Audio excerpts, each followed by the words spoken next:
Good afternoon. Secretary General makes some remarks, then we'll have time for one or two questions.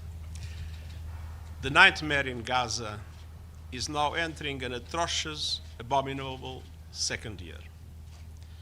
This has been a year of crisis: humanitarian crisis, political crisis, diplomatic crisis, and a moral crisis.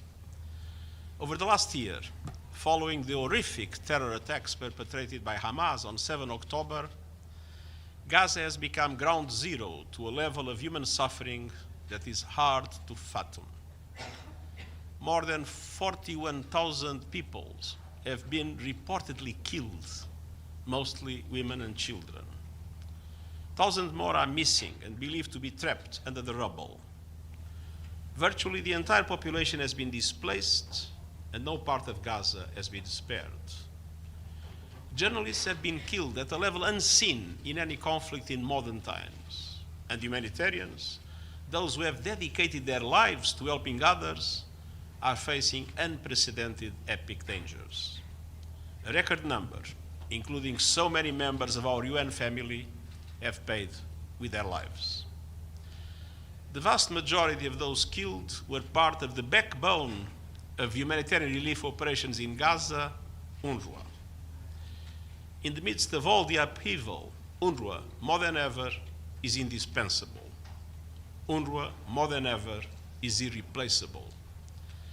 That is why I've written directly to Israeli Prime Minister Benjamin Netanyahu to express profound concern about draft legislation that could prevent UNRWA from continuing its essential work in the occupied Palestinian territory. Such a measure would suffocate efforts to ease human suffering and tensions in Gaza and indeed the entire occupied Palestinian territory. It would be a catastrophe in what is already an unmitigated disaster. Let's be clear in practical terms what such a measure would mean. Operationally, the legislation would likely deal a terrible blow to the international humanitarian response in Gaza. UNRWA's activities are integral to that response. It's not feasible to isolate one UN agency from the others. It would effectively end coordination to protect UN convoys, offices and shelters, serving hundreds of thousands of people. Without UNRWA, the delivery of food, shelter and health care to most Gaza's population would grind to a halt. Without UNRWA, Gaza's 660,000 children would lose the only entity that is able to restart education, risking the fate of an entire generation.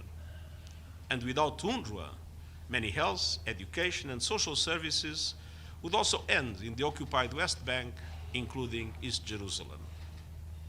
If approved, such legislation would be diametrically opposed to the UN Charter and in violation of Israel's obligations under international law.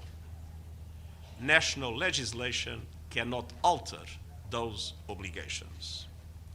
And politically, such legislation would be an enormous setback to sustainable peace efforts and to a two-state solution, fanning even more instability and insecurity. This draft legislation comes at a situation in which Gaza is in a death spiral. The latest developments in the north are especially dire.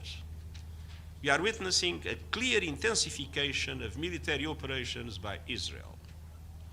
Residential areas have been attacked, hospitals ordered to evacuate, and electricity cut off, with no fuel or commercial goods allowed in.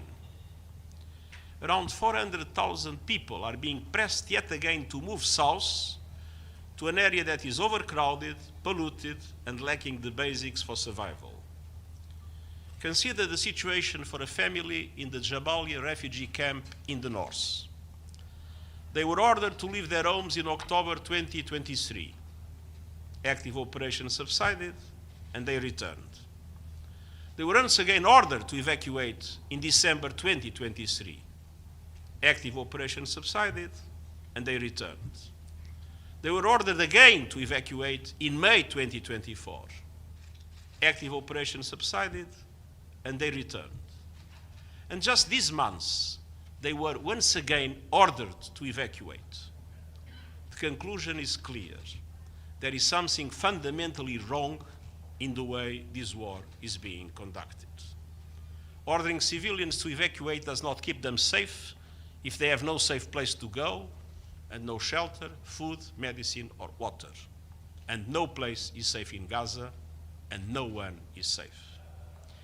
International law is unambiguous. Civilians everywhere must be respected and protected, and their essential needs must be met, including through humanitarian assistance.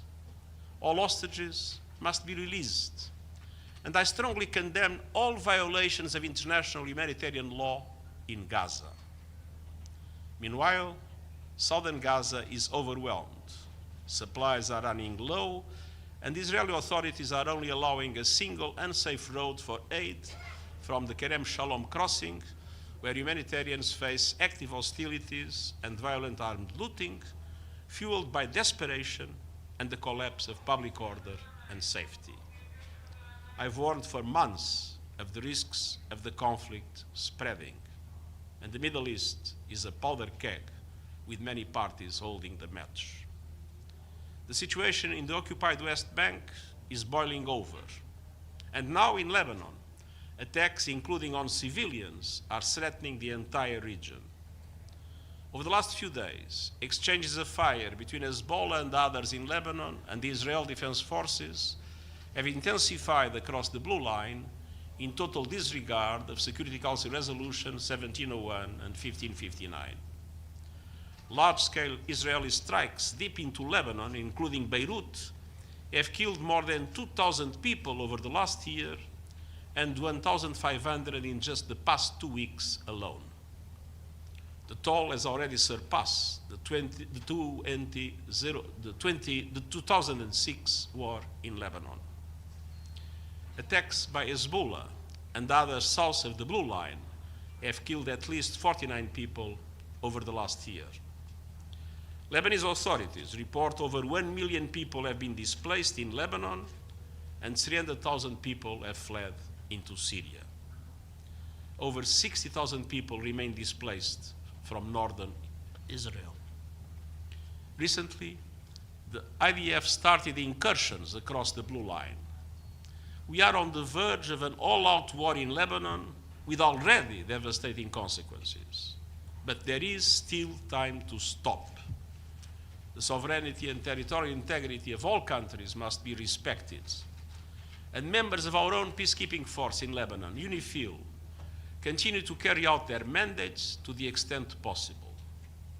The mission relies on full compliance by all parties. And I want again to express my gratitude and admiration to our peacekeepers and troop-contributing countries. The men and women of UNIFIL are serving in what is today the most challenging environment for peacekeepers anywhere.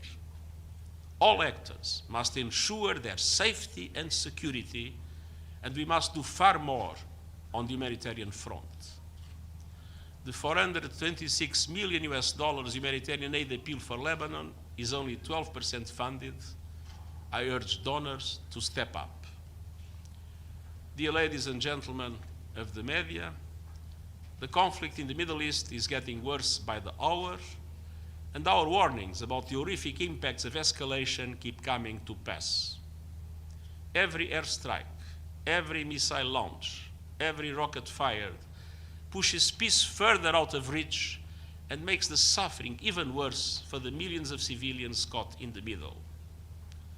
That is why we cannot and will not give up on our calls for an immediate ceasefire both in Gaza and Lebanon, the immediate and unconditional release of hostages, and immediate life-saving aid to all those who desperately need it.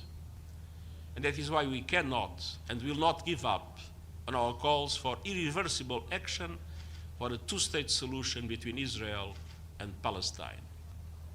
All people in the region deserve to live in peace. Thank you. Thank you, Nabil. Thank you.